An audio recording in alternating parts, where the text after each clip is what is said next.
All right. Well, we are about ready to begin the afternoon session here. I'd just like to commit it to the Lord again, and so let's do that. Let's bow our heads and pray.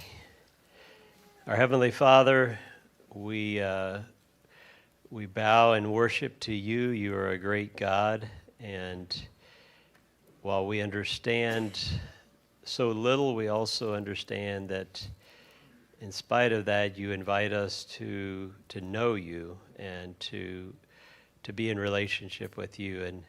And listening to Dr. Joy speak here, we recognize that we are intricately made in your image, and we bless your name for that. And as she teaches again this afternoon, we just commit this time to you and pray that it could be informative and restorative, that we could understand how through your word and through your work that these things trauma can be changed, and we can experience fullness of life. And so I pray your blessing on her as she teaches, and I pray that you would have your way here this afternoon. In Jesus' name, amen. Thank you. Yeah, as you were starting to pray, I was thinking about the phrase fearfully and wonderfully made, and I have sometimes said to get people, we are fearfully and wonderfully and fearfully and wonderfully and fearfully and wonderfully made, because it is so complicated. These different brain structures, how we were parented as children, whether or not we were able to attach to our parents, all of those things impact how all of this works. And all of these things make a difference for how we respond when new, difficult challenges come. All right, let's see. Able to solve problems, able to ask for help, aware of my whole self, mind, body, and spirit. Someone came to me in the break and said, well, what did you mean when you said you were numb from like the neck down? And literally until a couple of years ago, I lived completely, all the things that were done to me was done from the neck down, and I didn't want to remember any of it. And mine's a particularly painful story of abuse that happened across many years, and unfortunately a number of people were involved. I had no control over what happened to me. All I had was the ability to try to decide what am I going to do with it. But literally when I was in science, somebody would say, Joy, do you know that you're bleeding? And I would look down and I would see on my arm that I was working with surgical techniques. Maybe I nicked myself somehow. So getting back into the whole self, getting back into our bodies when we have literally been scared out of them, I think is one way to talk about it, at least in my experience, really matters and really actually enhances our ability to emotionally regulate. And when we can't do that, we will be less aware of when we've moved towards hyper or hypoarousal, or if we're kind of in the center of the sweet spot, grounded, flexible, able to make good choices. I think we were kind of in this slide. I'm reckless, but I'm not overly afraid. I'm alert and ready to respond, but I'm not in hyper vigilance. I'm not waiting for the next shoe to drop. All of those are indicators that we are in our window of tolerance, and so we can also help calm others down, like our kids. All of those are good signs. If we look across our life, or we look across the last couple of months and notice that we aren't in many of those places, then that's something that we can work on. And the activities that we will do some experiencing of this afternoon can literally help us get back in the window of tolerance. And I think we saw this stuff. Yeah, we did, because this is somehow all of it's my fault. So I'm going to ask you to think a little bit and pair and share. I don't know about you. I don't know if you typically go towards foggy shutdown or towards anxious and angry. But think about when something really challenging has happened or when a couple challenging things have happened, what helps you find your way back to a calmer, more focused place? So this might be a slightly longer thinking and a slightly longer conversation, but I will then bring you back together and ask you to share some of the things that you heard. When you're feeling foggy, shut down, or anxious, angry, agitated, what helps you find your way to a calmer, more focused place in your story? What helps? All right, let you discuss for a little bit.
What did you hear from your neighbor, or what do you observe in yourself when you're feeling out of that window of tolerance in either direction?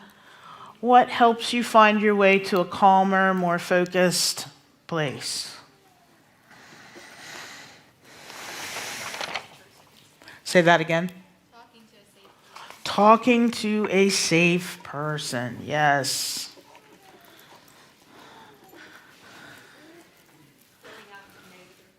Going out in nature. Yes.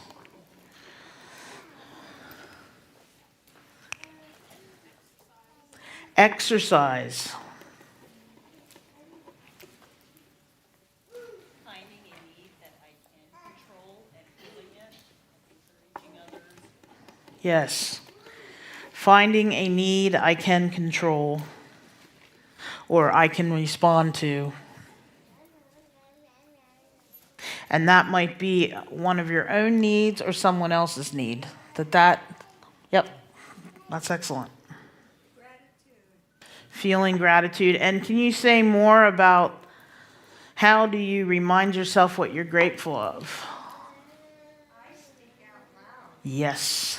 Thank you, Lord, that I have you. Yes. That's what I say many times. Yes. Very well spoken. Other comments? Other skills of self-care is what we're talking about here, by the way.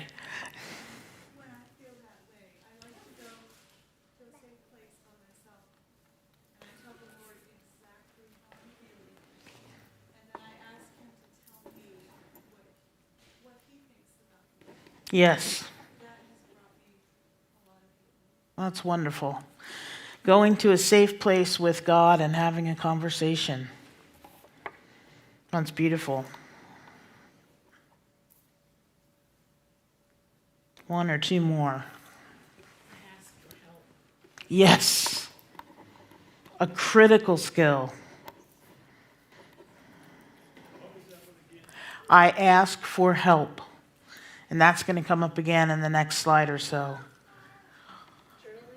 Journaling. Can you say any more about why that's helpful? I think it's a way to process, and it just activates another part of myself. Yes. So journaling helps me process, and it also helps activate another part of myself. And whether we're maxed out or shut down, somehow making a shift in where I'm residing in my body and my heart and my emotions is part of what can push us back into the window of tolerance, which is where we would like to move towards. One more. Una más. Go make something. Yes. I love it. So I am, and some of you, maybe many of you, I don't know, may not have heard of the term. I'm a green woodworker, which means I only use hand tools like gouges and carving axes and adzes, and I make stuff out of hardwood that's wet. Hardwood, when it gets dry, it's very hard to shape with hand tools. And when I'm beside myself, one of the things I do is go whack on wood a while. And you end up making something beautiful, but you also it's physically challenging, and that's good for me. It puts me back in my body. These are all good responses, and we were commenting. Thank you. I was like, it's not Lavana, but I can't see what it is. I'm so bad at names. We were talking about the fact that this is, when we slide back towards our window of tolerance, and when we're trying to move towards resilience, a good portion of it is about what do I do to help myself when I'm in trouble? Self-care, all of these things represent self-care, and all of these things help us move. And I personally, I wasn't, there weren't many self-care things modeled in my home, and so it was something my therapist kind of had to teach me how to do. Making yourself a cup of tea in the evening, wrapping up in your favorite comforter and reading a favorite book.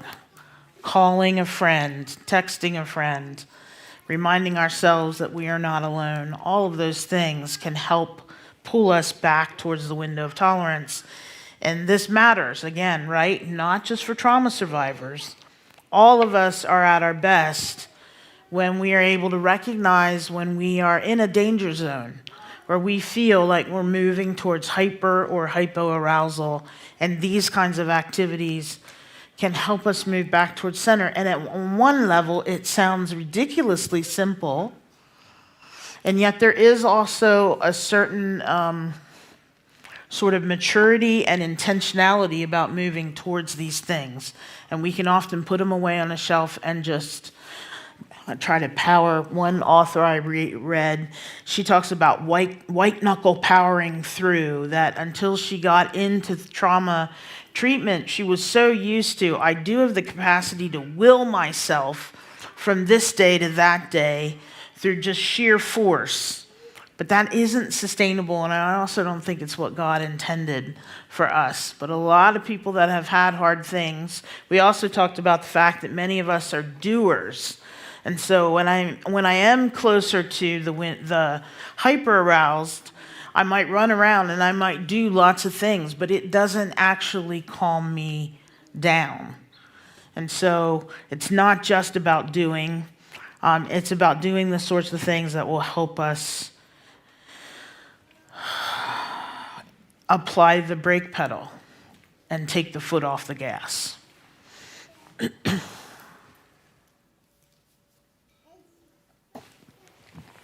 So we're going to do a couple of different activities. It's sort of off the page, I'm sorry.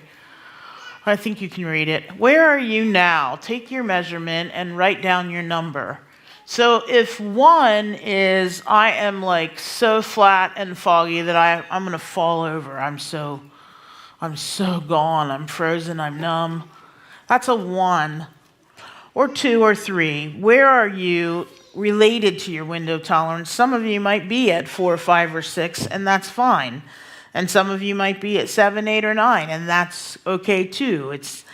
It's about noticing where we are right now. So think about where you are in this scale. If 1 is the most shut down and 9 is the most maxed, hyper-aroused out, and the window of tolerance is in 4 to 6, where are you? And write it down. You don't have to share this with anybody ever, except I'll ask for a vote in a while. So notice where you are right now.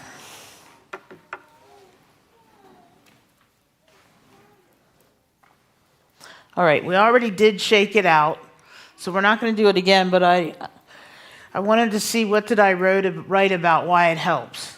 So we talked about vigorous shaking. There is some evidence that shaking can actually reduce adrenaline, circulating adrenaline in our blood system, and adrenaline is part of what revs us up to fight, flight, or freeze. But after it's over, it's really good to get that back down. It makes our heart pump, our respirations, everything is up and ready for reaction. But it's not very pleasant to stay there for very long. Counting out loud, the 1, 2, 3, 4, 5, 6, 7, 8. It's actually engaging our prefrontal cortex, who cares about such things. And that can push back against the power of the amygdala.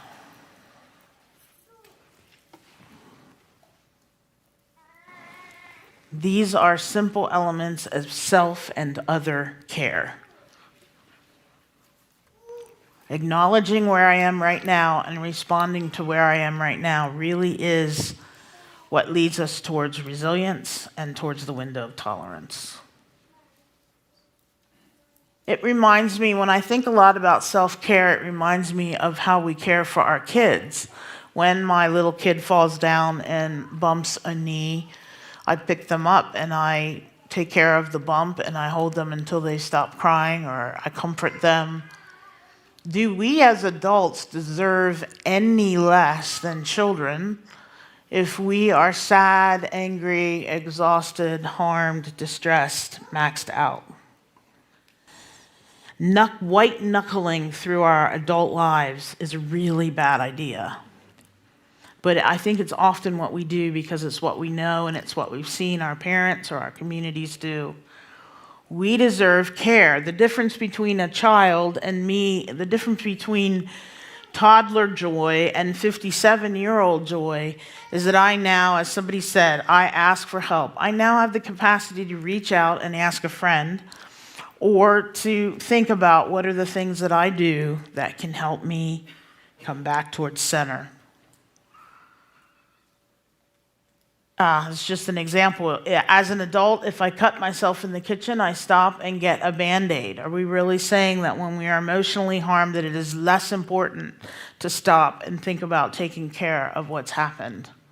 It matters. And it's also part of what our children and the people around us, our communities, watch and learn from how we manage our own strong emotions. It matters. And pretending that strong emotions don't matter does not lower cortisol. And that's one of the goals, is to get the amygdala back in its rightful place alongside the prefrontal cortex. Okay, we're going to try another thing. We're going to do numbers 4, 5 through 2 here. I don't have candy to throw at you, so you all have something to taste. So we're going to do this together, and this is a way of grounding. I talked about the fact that only recently when I go to bed am I aware of the soles of my feet. I'm actually aware of my legs and knees and body. Part of getting out of either of those extremes is to be more present in myself, to know where I am. The prefrontal cortex cares about all the sensory information that's coming in and cares about the emotional information that's coming in. It matters to use, we can use our senses to get in touch with where I'm at and to help us calm down. So, here we go. Okay, for those of you who want to do number 1,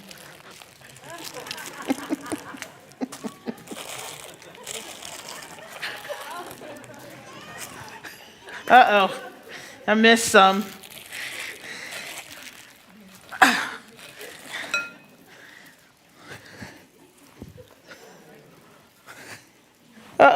I'm so sorry. Okay, I should probably stop doing that. I'm going to traumatize somebody. That would be a bad thing. That's not what we're going for. Sorry, I wax a little silly. Okay, so what we're going to do, and you don't have to breathe with me, but I'm just going to kind of walk us through this activity. And each of the senses, down to 1, if there is something you have that you can taste, you're going to quietly say to yourself, I'm going to read to you, what are 5 things that you can see? And your response will be, I can see carpet, floor, people. Actually say it out loud quietly, because it engages all of us. And then 4 more breaths, and then 4 things we can touch. 4 breaths, 3 things we can hear, and so forth. And we're just going to step through this grounding technique.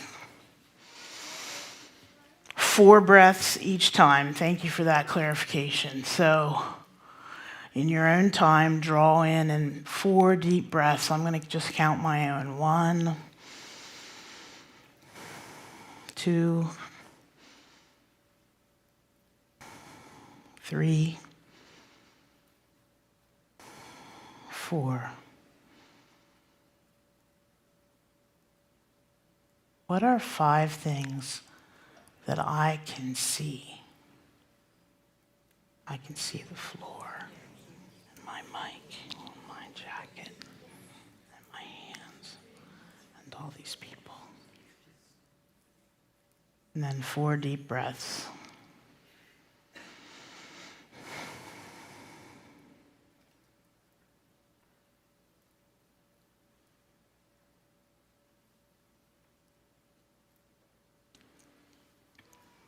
What are 4 things that I can touch. I can touch my watch. I can touch my shirt. I can touch the podium. I can touch my pen. And then on your own counts, 4 deep breaths.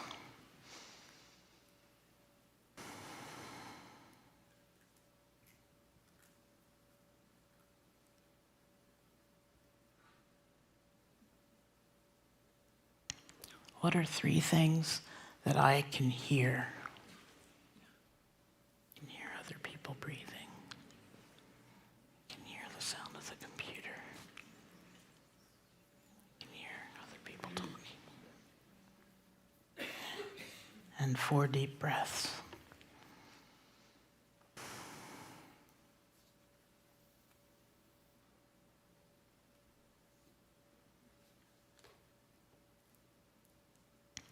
What are 2 things that I can smell? That's complicated.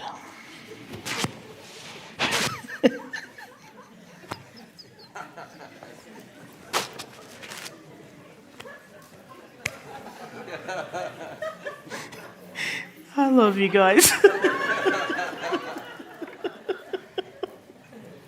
And if you so happen, what is one thing that I can taste? And then 4 deep breaths.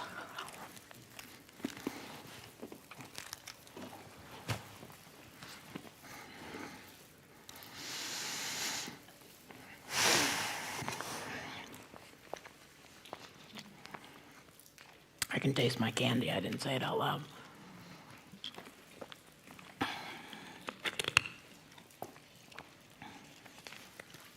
Feedback.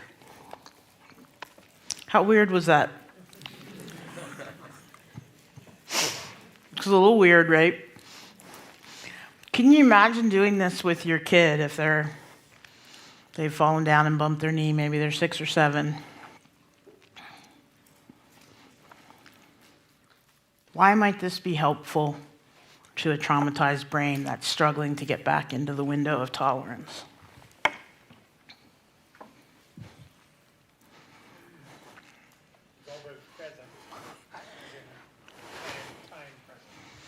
Very present, right now. Yes. It focuses on things that are okay and can serve as a distraction. I like what you said also about presence, that I'm here and now. No one's chasing me right now. I've already fallen down. There's a Band-Aid on my knee. That is a very helpful way of trying to engage prefrontal cortex and just press back a little bit to keep amygdala from kind of totally taking over. The loose sense of structure. Yes. You've got the things that you're. Yes, I love that. There's a loose sense of structure. I did I'm also a vocalist. I'm trained to be an opera singer. But the reason I worked with that vocal coach was because we practiced using Negro spirituals, which tend to have both joy and sadness in the same songs. And there's so many verses, and you start it, and there's a middle, and there's an end, and just having some basic sequence that has an orderly aspect to it can make us feel less distressed, and that we do have a little bit of control over our own orderliness. This is worth trying, and there are other things you could do, but this is just one example. Yes? There's space. Yes. Yes, your reactions have to wait. It puts some boundaries so that it's not just, I'm just being flooded with everything. And that is the opposite of how many trauma survivors, when they have a bodily flashback, it's like you have been hit by a tidal wave and you have all sorts of sensory information you would really prefer never to experience again, and the emotions that go with that.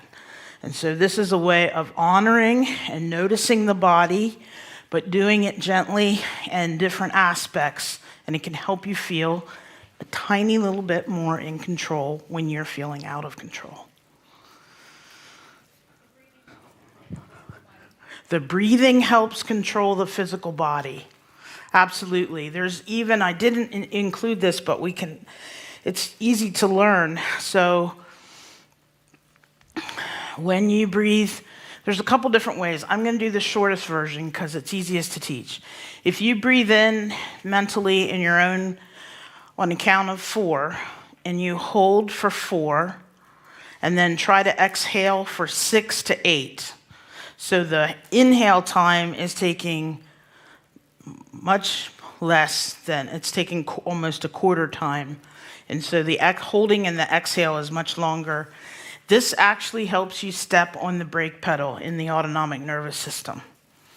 And I have used this for myself, and it works. I can tell you that I have had high levels of anxiety, and I have sat with that breathing technique for 10 minutes, and my anxiety drops. I'm not telling you that it's perfect and it's going to make everything go away, but we're looking for tools, right?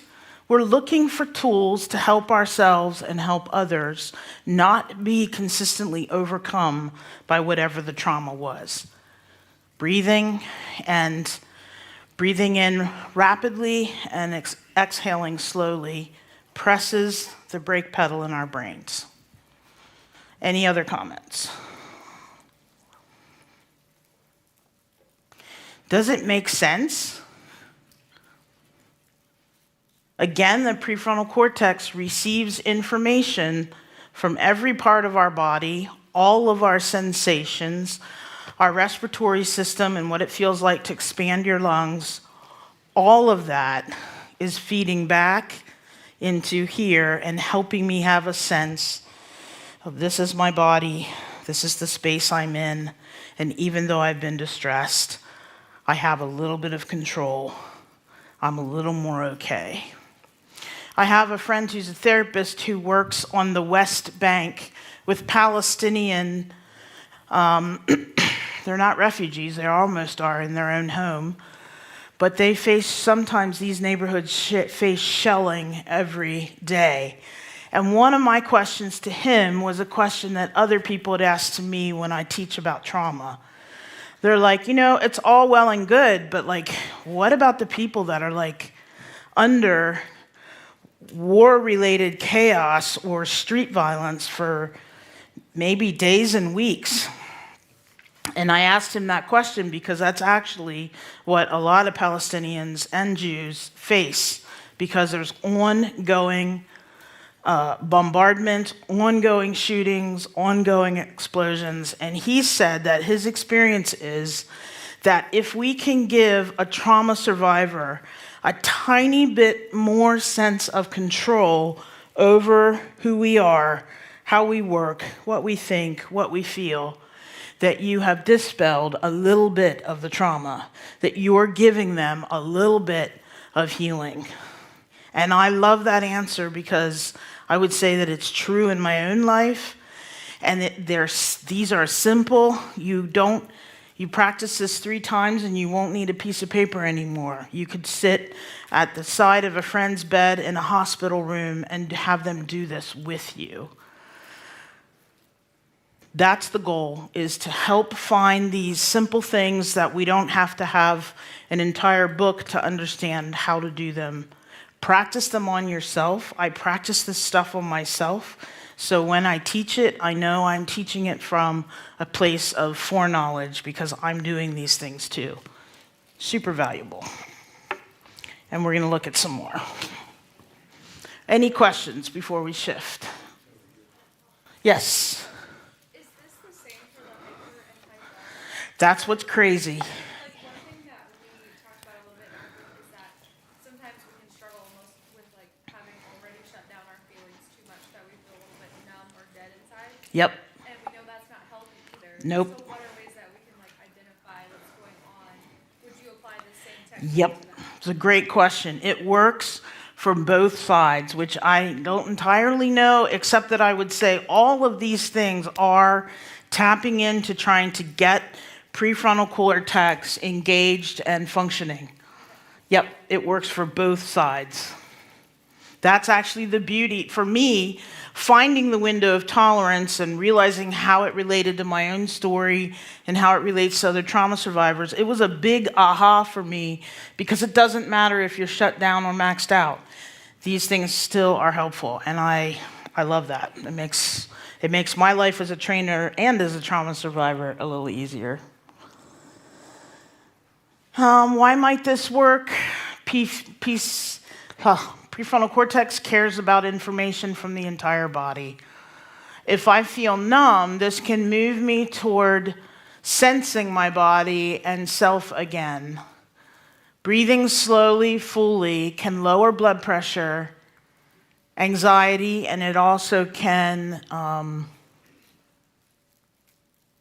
the act of breathing helps us feel like we're inside instead of my feelings are out there somewhere or I'm just not okay, whoever I am, wherever I am, whatever's happening. Again, these are elements of good self-care. Stopping and noticing where we are, taking stock, recognizing, hey, I'm swinging out from the window of tolerance into something else. What are my options, and how can I re-engage my prefrontal cortex? This helps us move towards flexibility, toward clear-headedness, and towards resilience, resisting the effects of trauma. Okay, I'm going to ask you actually to just quietly think again about where you are. Take your measurement again. 1 is I'm fogged out and I want to go to sleep. And 9 is I want to get out of my skin. And 4 to 6 is I'm able to make decisions. I feel fully present. My muscles are relaxed. I feel alert, focused. And jot that down if you'd like.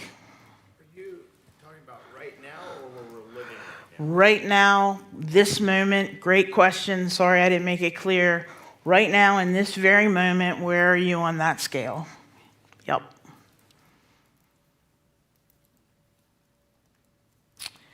Okay, we are going to try breathing and drawing. In your materials, you have an example of this. I'd like to recommend that on that same page that you draw your own flower. The task is called breathe and draw. You're going to draw a flower. I'm going to tell you what to do, and then I'll walk you through it again. So hold off on your pens. Let's just walk through the whole thing, and then I'll come back. Draw a flower with as many petals as small or as large as you like. And while you're drawing those petals, when you're pushing out, you're drawing, what did I say? Inhale while drawing towards the outer. Exhale while drawing towards the center of the flower. And slow your drawing down enough to match your breathing pace or rate. Don't worry if you lose focus of the breath, you can always come back to that breath. You can add other flowers on your page if you want to, or stems. Continue to notice your breathing as often as you're able. And even after you've drawn the flower, you could keep tracing with your pen outward to the edge of the petal, inward towards the center. And we're going to do this, and I'm going to do it with you. We're going to try to do this for 10 minutes feels like a long time. Even to me. So we're going to try it for, I don't know, what do you think? 6, 7 minutes? Do you think you can handle it? Okay, we're going to shoot for 7. Sometimes I have music playing when I do this. I'd say let's today just do this in quiet. Drawing a flower with as many petals as you like. Inhale when you draw outwards. Exhale when you draw inwards. And try to just stay with that and maybe trace or draw multiple flowers. And we're just going to go with that for about 7 minutes, and then I will close us.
turn to your neighbors.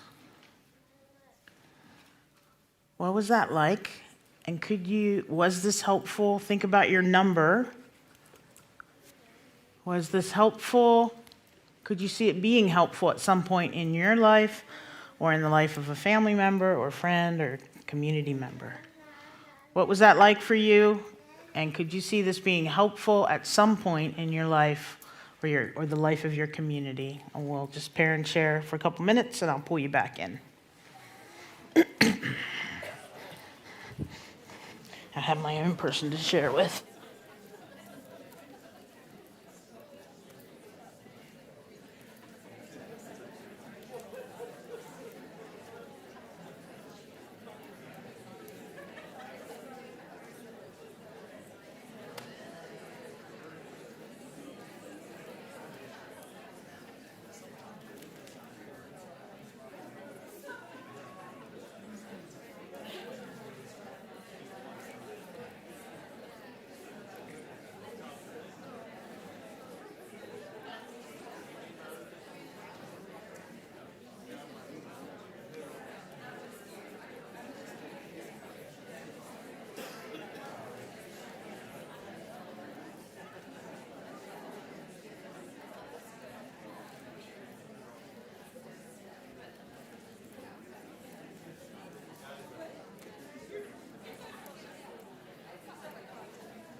2 hours.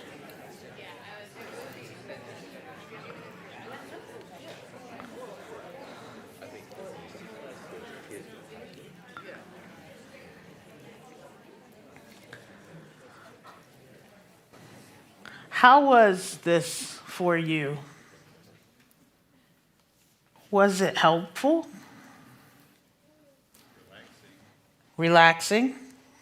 That's a good word. Made me a lot more aware. You can't go to sleep if you're pushing your foot according to your breath. That's true. Somebody did down here, but you know, it takes all kinds. We're not all wired the same way. I like the thought, but somehow I didn't like the flower part of it. So What would you rather draw? just doodle. That works too. Normally, if we were a smaller group and you were in Harrisonburg where I am, I forgot to bring my colors with me, and actually it would have been a struggle. We're not really set. If we were set up at tables, there would be crayons and markers, and you could stop just doing the flowers and add other things or add color. I mean, it's an artistic task, but we weren't really set up to do that today. Other comments? It forced me to relax because I hate the nitty-gritty details. It was much easier for me to complete going out while breathing in, and I wanted to finish the inside of my petal going in before I was done breathing out. So it forced me to relax. It forced her to relax. It was easy to go out, but it was hard to come back in. But it slowed you down. Beautiful. Is that going to take us away from our window of tolerance or towards our window of tolerance? I think it's towards me because for me, itty-bitty details are extremely stressful. I'd rather go plowing through the big things of life and let The little things. the little things that take so much time. Yep. So the nitty gritty is hard, and doing something like this slows you down enough. Awesome. You have to concentrate. I don't know if it's because I'm digesting lunch, but this made me sleepy. That's okay. I think it's like a physical break. Yeah, it is like a physical break pedal, and being sleepy is not the same thing as being foggy and I want to sleep and never wake up. It's good that you brought that up because they're not the same states for sure. So it slowed you down. To be honest, I have taught this task, 20 times, and I've never done it myself. So I made lots of flowers, and I traced around additional times to catch that in, out, and it's way slower to draw a flower this way if you're actually tracking your breath, right? What was your reflection with me? What did we say? I should have. We said maybe we need to do this every morning. Oh, yes. Write it. If you wake up with anxiety, and for me, I tend to feel like I'm alone right away at the beginning of the day. And this would slow me down, I think, to be even able to hear the voice of God. Yeah. And I had a similar, I think I should do this every morning before I turn to prayer. I would be a lot more, not focused necessarily, but in a peaceful place. Yes. Okay, I guess I'm just weird. It's okay. This drove me crazy. Why did it drive you crazy? I don't know. I think if I would be in the tolerance zone, it would be fine. Well, there you go. But It does not working for you. it went around the wrong way. Okay? So, this is instructive, right? It's not all, a single activity does not work for every person. So one thing that you could try is doing some other sorts of doodling or drawing lines. Is there something about drawing and breathing that can bring you down? And if not, then you probably shouldn't do it as a way to try to get back into your window of tolerance. I'm hearing a lot of bring us back down. I was identifying. Or bring us up, Right, I was either. identifying as left of center. Yes. And this is not intuitively an activity that would help that, and yet I found that it did. This is a pretty simple assignment, but it is a task. It's a task that requires that requires some attention. Yep. And it is very attainable. Yep. And I just, while I was doing it, it was seeming pointless. Yes? Immediately afterwards, you invited us to think about our number, and it felt to me like I was closer to the center than I had been before, from the left side. Yep. See, I paid him to say that.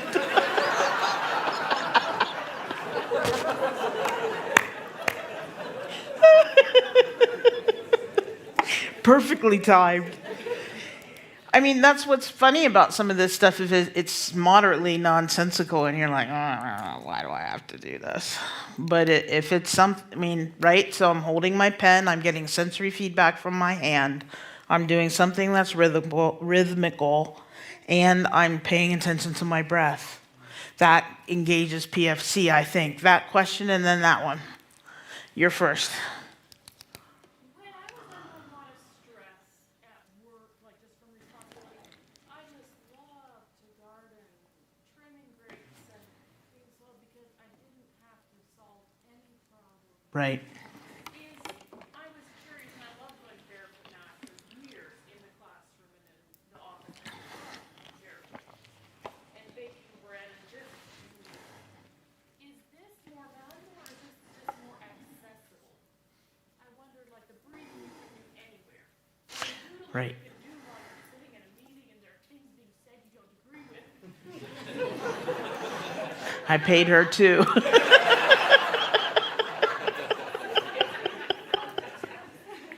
Exactly. Like, it's super simple. If you have something to draw on and you have something to write with, you can do this little thing, right? Right, you could do it with your finger, correct. That's right. So I would say if it's something that doesn't work, so what did you say to me? Oh, you didn't, yeah. I was just wondering, I just asked break when, like how you get yourself to the place where you're willing to try something like this, because when I'm wound up, this is the last thing I want to do. Right. And so the point of having multiple activities is, and I asked you, what do you think would work? Do you have an answer?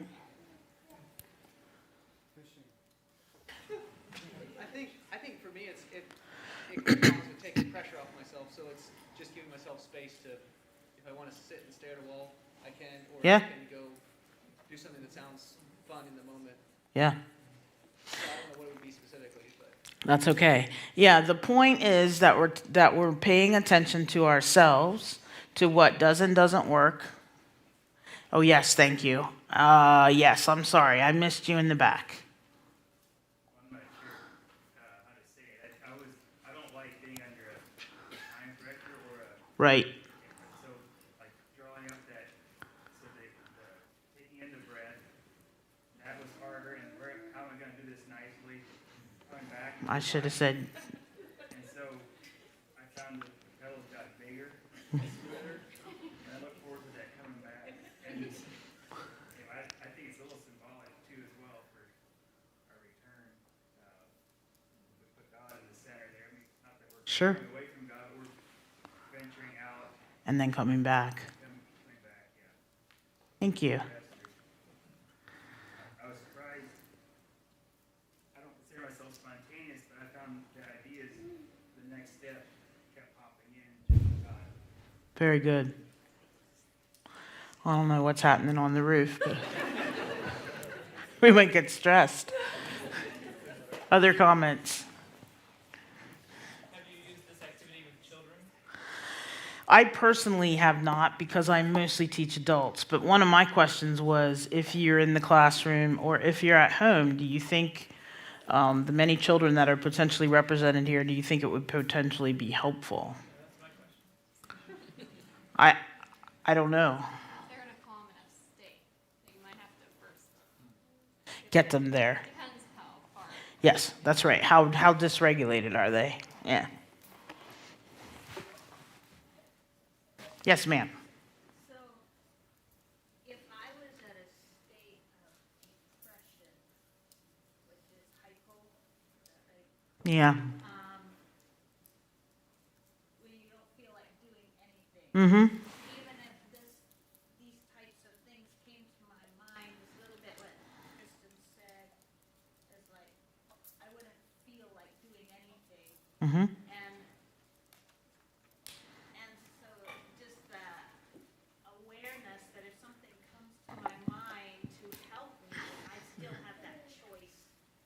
Yes, What am I gonna do with that? that's right.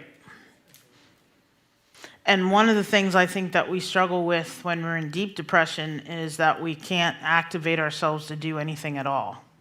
We just are in deep sadness and we don't want to move and we might not want to eat, we might not want to take care of ourselves. And so is this also an activity that if you have a family member that's there, hey, would you do this with me? I just find that it helps me pray, or I just find that it helps me be calm. Yeah, is it something that you could invite someone else into? And if we are people who struggle with depression, do we have a spouse or friends or family that when we're in that immovable state, would you come and ask me to do this with you? Yeah. Other comments? Yes.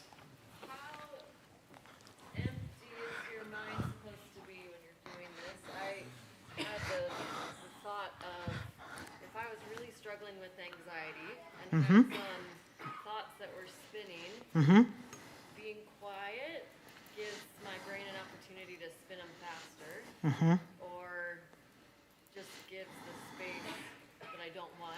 So do you have a recommendation if, like, gosh, this activity actually just makes the thoughts... If it makes me worse, don't do it. Right. But I also wonder, because of the breathing element, I wonder if it might help to bring your anxiety down. We don't know off the top of our heads. But yeah, I mean, part of the point is that we're looking for tools that work for us or tools that work for friends or clients or family, and not everything works the same for every person. Would you, like, tell yourself to count the breaths, or You could. add some like in your Yeah. mind vocal, or even if you're by yourself? Breathe in, breathe out.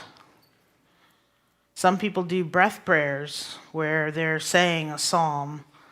As they're breathing in, they say part of the psalm and say the rest of it, the rest of the verse as they expel. I mean, that's another thing that a lot of people find helpful.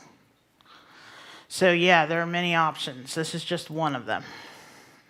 And if you try it and it doesn't work, is there any other thing that you could draw or doodle that might help?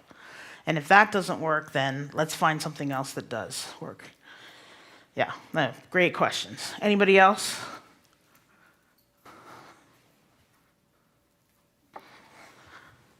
Okay.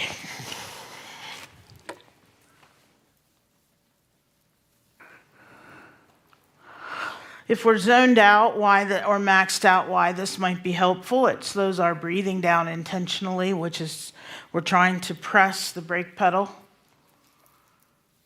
We're combining sensory experiences, the feeling of the pen in your hand, the intentional writing, and even the sort of the order of going around those pedals. Does that help? And also, you have to slow down to draw a flower when you're doing each pedal in that way. And it can help us come back to our bodies and ourselves. Slowing down can also sharpen our focus so that we could complete the demands of the day. So it might be a good thing to do in the morning. Yeah, it's also true that some things that might work for you at one point in the day wouldn't work for you in another point of the day. And I suppose that what's helpful is to try different things and find out what works for you. What number am I now? Some of you said you feel like it moved you closer to the center.